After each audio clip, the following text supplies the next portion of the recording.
Hello friends, welcome back to my YouTube channel desire of education. तो हमने प्रश्नावली 6.2 class 10th की जो एनसीईआरटी मैथ थी उसकी स्टार्ट की थी। अगर आपने उसको नहीं पढ़ा तो उसको जाकर पढ़ लीजिए।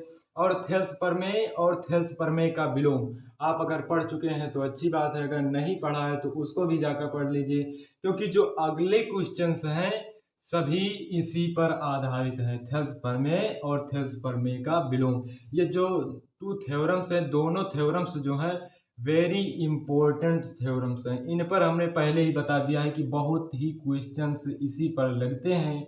तो आज का जो हमारा क्वेश्चन है, हमने अगले वीडियो लेक्चर में पहला क्वेश्चन बताया था। इसमें हम क्वेश्चन 2 प्रश्नावली एक्सरसाइज 6.2 का ट्रायंगल जो चैप्टर है उसमें का प्रश्नावली 6.2 का दूसरा क्वेश्चन बताएंगे। तो चलिए हम स्टार्ट करते हैं देरी न करते हुए। क्वेश्चन जो हमारा है वो आपको स्लाइड पर दिख गया होगा। दिया गया है कि किसी त्रिभुज पी क्यू आर की भुजाओं पी क्यू और पी आर पर क्रमशः बिंदु ई और एफ इस प्रकार स्थित हैं। तो निम्नलिखित में से प्रत्येक स्थिति के लिए बताइए कि क्या ई एफ समांतर क्यू आर हो सकता है कि नहीं। तो सबसे पहले हम एक ट्रायंगल बनाते हैं। चलिए ट्रायंगल से स्टार्ट करते हैं।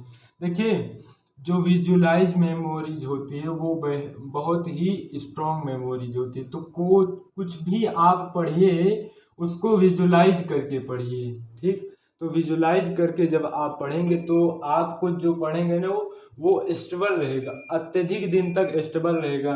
तो चलिए हम सबसे पहले फिगर्स बना लिए। तो त्रिभुज पी क्यू आर बना लिया हमने, ठीक। उसके बाद हम क्या है इसमें कि पी क्यू और पी आर पर क्रमशः बिंदु ई एफ, पी क्यू पर ई और पी आर पर एफ बिंदु स्थित है। पी क्यू पर क्या स्थित है भैया, पी क्यू पर हमारा जो ई स्थित है और पी आर पर एफ स्थित है। तो एक मिनट रुकिए, हम इसमें स्याही डाल देते हैं।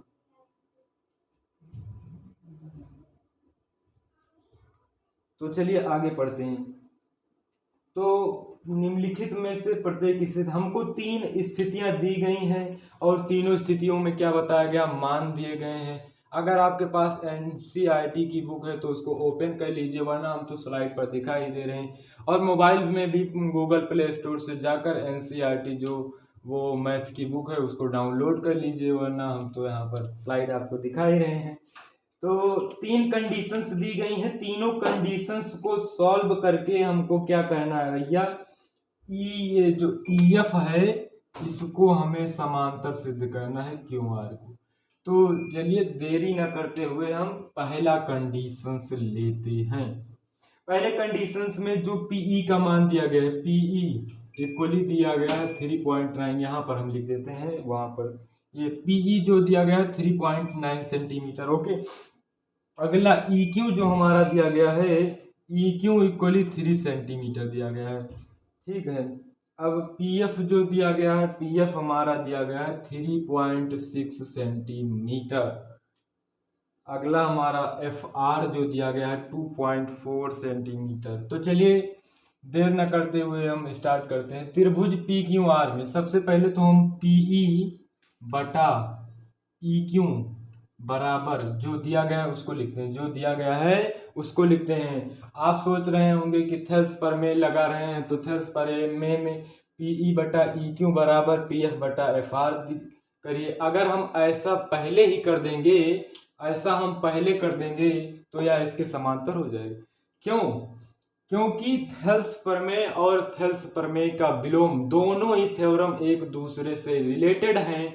अब जब वो एक दूसरे से रिलेटेड हैं तो हमको तो यही सिद्ध करना। पहले हम अगर पीई बटे ई क्यू बराबर पी एफ बटे एफ आर सिद्ध कर देंगे तो हमारा जो सिद्ध करना है ई एफ बटे क्यू आर वो तो सिद्ध हो जाएगा। तो हमको इसको पहले सिद्ध करना, तो पीई बटा ई क्यू बराबर लिखते हैं जो हमारा दिया गया है 3.9 अपॉन 3 सेंटीमीटर। इसको जब हम डिवाइड करेंगे तो 3 बन जा 3, 3 जा 9, जो पीई बटे ई क्यू इक्वली हम 1.3 अपॉन 1 कर सकते हैं, इक्वेशन नंबर फर्स्ट। इसी प्रकार आपको दिख रहा होगा, इसी प्रकार इसी प्रकार हम इसको इसके बटे में लिखते हैं, तो P F upon F R equally F/FR equally 3.6 upon 2.4। बताया है जब दशमलव समान रहते हैं तो दशमलव अगर समान अंक पर रहते हैं तो हट जाते हैं। तो इस 12×3 = 36, 12×2 = 24, 3.2 इसको और हल करेंगे तो कितना आएगा, 3 × 1 = 3, बचा कितना 1, तो 3 यहाँ पर 5 आ जाएगा, 1 बचा, दशमलव लगाकर 1.5।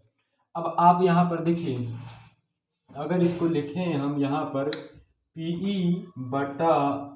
एफ बटा एफ आर इक्वल हमारा कितना आ गया 1.5, अगर 1 लगा देंगे इतना है इक्वेशन नंबर 2। अब इक्वेशन ये हमारा जो इक्वेशन फर्स्ट है और इक्वेशन सेकंड है, दोनों को देखिए तो दोनों में क्या आ रहा है, जो राइट हैंड साइड है दायां पक्ष है वो दायां पक्ष के बराबर नहीं है। जब दायां पक्ष के बराबर नहीं है अर्थात हम इसको लिख सकते हैं 1.3 इज नॉट इक्वल टू 1.5। जब यह इसके बराबर नहीं है तो PE बटे EQ is not equal PF बटे FR, है ना। जब वैल्यूज ही नहीं समान है तो क्या वो समान होंगे, तो या इसके समान नहीं है भैया। जब ये जो है समानुपात में नहीं है, ये भुजाएं जब एक दूसरे के समानुपात में नहीं है तो हमारा जो EF समांतर डज नॉट समांतर QR, जो EF होगा वो QR के समांतर नहीं होगा, क्योंकि थेल्स प्रमेय कहता है जब सरल रेखा अन्य दो भुजाओं को समानुपात में विभाजित करती है तभी वह तीसरे भुजा के समांतर होती है, अन्यथा वह उसके समांतर नहीं होती। तो पहला क्वेश्चन सॉल्व हो गया। पहले क्वेश्चन में हमारा कह रहे थे कि जो फर्स्ट कंडीशन है उसको सॉल्व करके बताइए कि समांतर है नहीं, तो फर्स्ट को जब जो हमारा फर्स्ट था उसको हमने सॉल्व किया तो देखा वो समांतर नहीं है। अब सेकंड की बात करते हैं, सेकंड की बात कर लेते हैं कि सेकंड में क्या कह रहा है भाई।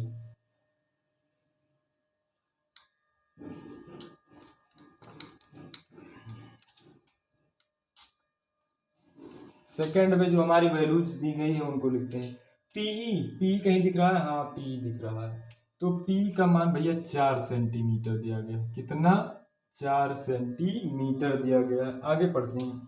आगे पढ़ते हैं क्यू ई कहीं दिया गया है, ये क्यू ई का मान कितना दिया गया है भैया, तो क्यू ई का मान 4.5 सेंटीमीटर, 4.5 सेंटीमीटर। पी एफ का मान 8 सेंटीमीटर और इसका मान शायद 9 सेंटीमीटर, हाँ 9 सेंटीमीटर। आर एफ दें चाहे एफ आर दें बात एक ही है, 9 सेंटीमीटर। हम जरा इसमें स्याही डाल लेते हैं भैया, इंक डाल लेते हैं। तो जैसा कि हमने थेल्स प्रमेय बताया ही है, जब दोनों जो थेल्स प्रमेय में दोनों भुजाएं एक दूसरे के समानुपात हों तब क्या होता है, तीसरी भुजा इसके समांतर होती है, और जब वह इसके समांतर होगी तो समानुपात में होंगे, और जब समानुपात में होंगे तो वह उसके समांतर होगी। दोनों एक दूसरे के क्या है, वर्सी प्रोपोर्शनल है। क्या है भैया, डायरेक्ट प्रोपोर्शनल है। तो चलिए हम स्टार्ट करते हैं। तो जैसा कि हम लिखेंगे यहाँ पर, रुके इंक थोड़ा लग गया हमारे, तो देखिए यहाँ पर ये PE बटा EQ, इसको देखते हैं। पहले तो जैसा कि हमने हल बताया है, हल लिखेंगे और सभी वैल्यूज लिख देंगे कि PE बराबर इतना सेंटीमीटर और EQ बराबर 4.5 सेंटीमीटर और जो हमारा PF बराबर 8 सेंटीमीटर, FR बराबर 9 सेंटीमीटर। इन सभी को हम क्या करेंगे भैया, लिख लेंगे। उसके बाद लिखेंगे त्रिभुज PQR में, क्या लिखेंगे, त्रिभुज PQR में, त्रिभुज PQR में। फिर उसके बाद इसको लिख देंगे कि PE बटे EQ बराबर जो वैल्यू दी गई है 4/4.5। अब देखिए यहाँ से ये जो पॉइंट हटेगा तो यहाँ पर एक शून्य बढ़ जाएगा। अब इसको हम 5 से अगर डिवाइड करें तो 5 8 जा 14, 5 9 जा 45। PE बटे EQ इक्वली हमारा 8.9, इक्वेशन नंबर फर्स्ट। अब आगे इन दोनों साइड्स को देखते हैं, तो यहाँ पर जो हमारा आएगा, जो हमारा यहाँ पर आएगा दिख रहा है ना आपको पूरा, जो हमारा P F upon F R equally, जो कि हमें पहले से ही 8.9 सेंटीमीटर दिया गया है। अब देखिए इक्वेशन फर्स्ट और इक्वेशन सेकंड में देखिए दोनों क्या आ रहा है कि दोनों में क्या आ रहा है कि जो राइट हैंड साइड है दोनों में इक्वली है। राइट हैंड साइड क्या है, दोनों में इक्वल है, तो लेफ्ट हैंड साइड भी दोनों में इक्वल होगा। इसलिए हम लिखेंगे, इसलिए P E upon E Q equally P F upon F R. जब यह भुजा इसके समानुपात में है, इक्वली है, तो यह रेखा इसके समांतर होगी। इसलिए ई एफ समांतर किसके भैया, क्यू आर के। प्रमेय 6.2, जब कोई सरल रेखा अन्य दो भुजाओं को समानुपात में विभाजित करती है तो वह तीसरी भुजा के समांतर होती है। यही हमारी प्रमेय थी। तो दूसरा भी हमारा सॉल्व हो गया। अब तीसरे की बात करते हैं। तीसरा हमें लगता है बहुत ही कठिन, पर लगाइए सवाल। सवाल लगाने से ही उसको बार बार प्रैक्टिस कीजिए, तभी आपको मैथ आएगी, अन्यथा मैथ नहीं आएगी। मैथ जो है वो प्रैक्टिस करने को कहती है कि जितना, अगर उससे एक दिन दोस्ती नहीं किए तो वो आपको भूल जाएगी। तो हमेशा उसको प्रैक्टिस करना चाहिए डे बाय डे। तो पी क्यू आर था जो हमारा था, और ई एफ था। तो इसमें पढ़ते हैं भैया, ये जो क्वेश्चन है 3, ये बहुत ही अच्छा क्वेश्चन है। इसको पढ़ते हैं। P Q direct P Q इतना भैया कितना दिया गया है, 1.28, यहाँ से यहाँ तक पूरा 1.28 सेंटीमीटर है। यहाँ से P से लेकर Q तक टोटल 1.8 सेंटीमीटर है। पी आर डायरेक्ट यहाँ से लेकर यहाँ तक डायरेक्ट कितना है भैया, 1 पॉइंट कितना है, हम देखते हैं 2.56 सेंटीमीटर। और जो PE है हमारा 0.18 सेंटीमीटर। ये PE यहाँ से यहाँ तक 0.18, यहाँ पॉइंट बहुत बड़ा लिख रहा है, 0.18 सेंटीमीटर। आगे PF जो हमारा दिया गया है, PF भी हमारा दिया गया है 0.39 सेंटीमीटर। 0.36 है या 39 है, 36 सेंटीमीटर। अब चलिए डायरेक्ट बात करते हैं। अब देखिए यहाँ से इसको देखिए, PE बटे EQ ही हम लिखेंगे, PE बटे EQ हम लिखेंगे, बराबर क्या लिखेंगे हम। अगर हम PE की बात करें तो PE तो हमको दिया गया है 0.18 सेंटीमीटर दिया गया है, ओके। अपान EQ की बात करें तो EQ की अगर बात करें तो EQ क्या है भैया, अगर हम पूरे PQ में से यहाँ से यहाँ तक इतना घटा दें तो हमारा EQ मिल जाएगा। इसका मतलब यह है कि PQ माइनस PE बराबर हमारा क्या हो जाएगा, PQ माइनस PE बराबर हमारा EQ हो जाएगा, है ना। वही तो लिखा है ना, बराबर 0.18 सेंटीमीटर जो है अपॉन PQ का मान कितना दिया गया, 1.28 सेंटीमीटर माइनस 0.18 सेंटीमीटर, तो बराबर 0.18 सेंटीमीटर। इसको हम यहाँ पर देख लेते हैं रफ में, 1.28 माइनस कर देते हैं, 8 में से 8 जाए कुछ नहीं, 2 में से 1 जाएगा 1.10, इसकी वैल्यू जो आ जाएगी 1.10। अब समान अंक पर दशमलव है तो दशमलव हट जाएंगे, है ना, दशमलव क्या हो जाएंगे, हट जाएंगे। तो अब इसको और डिवाइड बाय करेंगे तो यहाँ से हो जाएगा 2 9 जा 18, और यहाँ से 2 5 जा 10, 2 5 जा 10, 9.5। जो PE अपान EQ निकल कर आया भैया वो बराबर 9.55 सेंटीमीटर निकल कर आया, 9.55 सेंटीमीटर निकल कर आया। PE का मान सम इक्वेशन नंबर फर्स्ट आ जाएगी। अगले की बात करते हैं PF बटे FR की। PF बटे FR की बात करते हैं तो PF जो हमारा दिया गया है 0.36 सेंटीमीटर। अब FR नहीं दिया गया है, FR नहीं दिया गया है बल्कि पूरा दे दिया गया है। तो अगर हम पी आर में से, इस पूरे पी आर में से इस पी एफ को घटा दें, माइनस कर दें, इसका मतलब है कि यहाँ से 0.36 सेंटीमीटर दिया गया।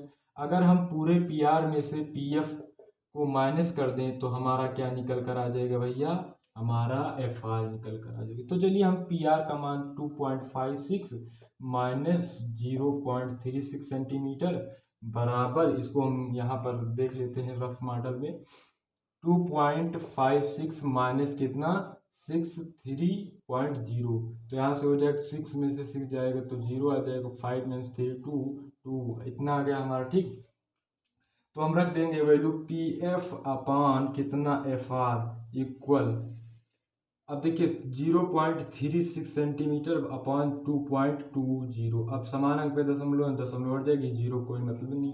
अब इसको जो है डिवाइड करते हैं तो अगर यहाँ से 2 8 जा 36 अपॉन 2 1 जा 2 इतना आया। अब इसको भी 9 से 5 तो P F upon F R equally 9 upon 5 equation number 2। अब यहाँ पर इक्वेशन नंबर 2, इक्वेशन नंबर जो 2 है इसको देखते हैं और इक्वेशन नंबर जो फर्स्ट हमारी यहाँ पर है इसको देखते हैं।